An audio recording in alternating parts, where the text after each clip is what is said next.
Hi, today I will talk about the financial crisis in 2008, also known as the global financial crisis. It was considered by many economists to have been the most serious financial crisis since the Great Depression of 1930. First, let's learn some glossaries. There will be total 5 words I would like you guys to understand before watching the video. Now, I will give you guys some time to have a look.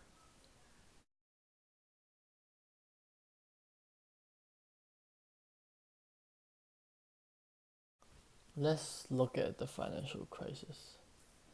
During 2007, the interest rate was very low, which means the mortgage rate is low too. Therefore, more families would like to buy a home by borrowing money from the lender. The demand for house had increased and the price went up. Since the majority of buyers with good credit already had a mortgage, so the lender targeted the buyer with bad credit and providing them subprime mortgage. On the other side, the lender sells the mortgage to the investment banker. The banker can borrow money and buy a huge amount of mortgage and pack into a box. So each month, the banker will receive a lot of money from the mortgage. Now, homeowner default on the mortgage. The banker will get a house instead. However, more and more mortgage turn into house. Now, there are so many housing on the market, creating more supply on the housing than demand. So what's happening on the housing market? The housing prices are not rising anymore, they fall. This creates an interesting problem to the owner still paying mortgage. As their neighborhood housing price goes down, their housing price goes down as well. Then they start thinking why they are paying a 200,000 mortgage when a house is just worth 70,000.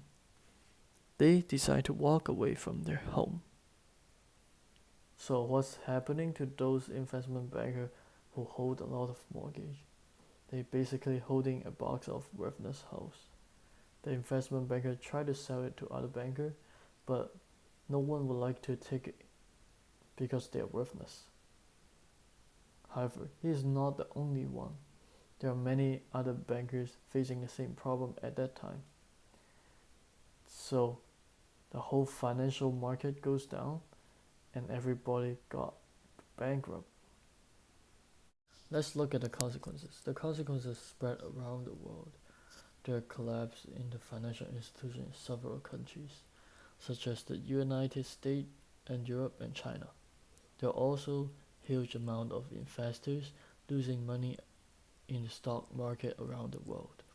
Other than that, the unemployment rate increased, causing many people losing jobs and become homeless.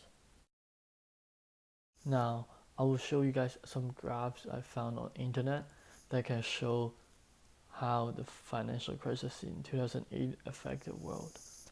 In this graph, we can see the US is losing around $244 billion because of the subprime mortgage. And then is the Europe and UK and Asia, while Canada has the less effect caused by the subprime mortgage. On the second graph, we can see majority countries around the world is facing a price drop in the stock market, especially China and Russia. They are having 66% and 65% decrease in the stock market. Next, we are looking at the unemployment rate. We can see US, Japan, China, UK, Canada, and Europe.